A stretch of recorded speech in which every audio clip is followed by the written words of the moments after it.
Hey, how's it going there? My name is Patrick, and we're going to give you a tutorial on how to get this photo booth up and running for your event. This is for all the DJs, our photo booth attendants, and our renters. So we are specifically working with our Salsa photo booth from the Photo Booth Supply Company.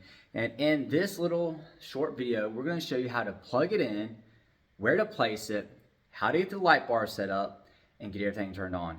In the next video, we're going to show you how to actually go through the process of getting the photo booth software up and running. So let's go ahead and get this thing going. So with all of our photo booths, we supply a 25-foot power cord. That's right. Just a heads up, this is what the end looks like. It looks a little bit different. I want to apologize, it's a little bit fuzzy, but all you need to know is that you get a 25-foot power cord.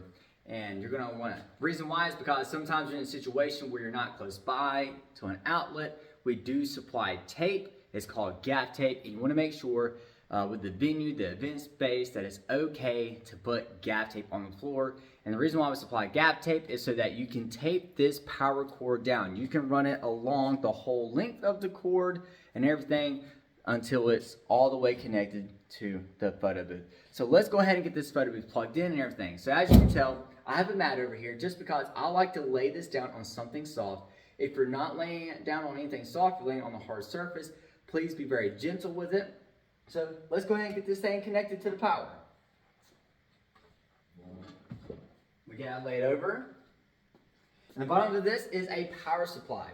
Now, just a heads up, it is not attached inside of here. This is the first generation of the Salsa photo booth, and for whatever reason they thought that it wasn't a good idea to have the power supply mounted to the actual column itself. So with that being said, you're going to want to stick your finger inside of here. There's just enough space to stick your finger in there to hold the power supply down so that it doesn't move while you're plugging this in. So let's go ahead and get this plugged in.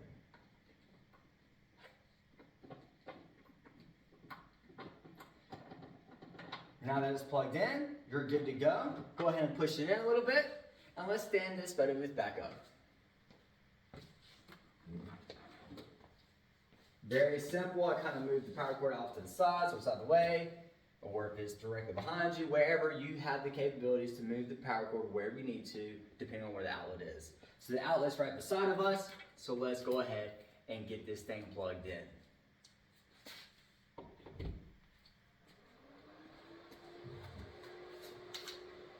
First thing you're going to hear is the fan. The fan's going to kick on. That's how you know that it's running. How you know that the photo booth software itself is up and running is whenever you see the Apple logo. This is an iPad inside of here. So whenever you see that turn on, that's how you know that you got power to the photo booth shell, where the fan is, and the actual iPad itself. So we're not going to focus on the software or anything like that. We're going to go ahead and focus on this portion right here. So this is actually our light bar. As you can see, there's a whole bunch of LEDs. You ain't gotta worry about that. There's a battery right there, and there is a power on and off switch that you can turn on and turn it off. So how do we get this thing connected? Here it is. You got a light stand that comes along with it. You have a grip right here that you can twist, untwist, and everything so that you can actually adjust the height of the light stand. So let's go ahead and get this thing screwed on.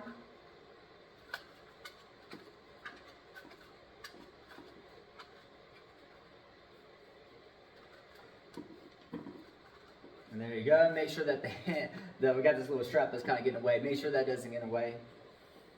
And then once you're done, you're going to loosen this up down here, and you're going to get to the right height. Now, if you notice this battery right here that I was talking about, I like to go ahead. We're going to turn the photo booth sideways.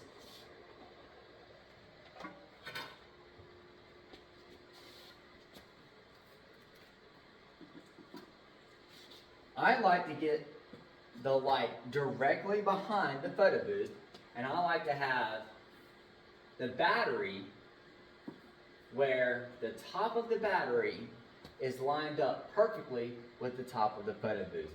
And once you're done doing that, you turn it on. And there you go. Very simple.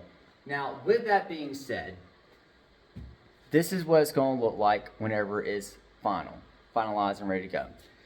I recommend making sure that the photo booth itself is at least 6 feet, no further than 8 feet out from the wall or from the backdrop, wherever it is at. That gives the best quality for the picture and photo and everything. Now, with that being said, the light bar, now depending on where you're at, if you're doing a wedding, I don't recommend turning that light bar on until once they cut all the lights off and the DJ is actually DJing and it's time for open dancing, it's time for all the fun. Now, if you're at a prom or where you're in the dark, room, sometimes there's a lobby to the prom.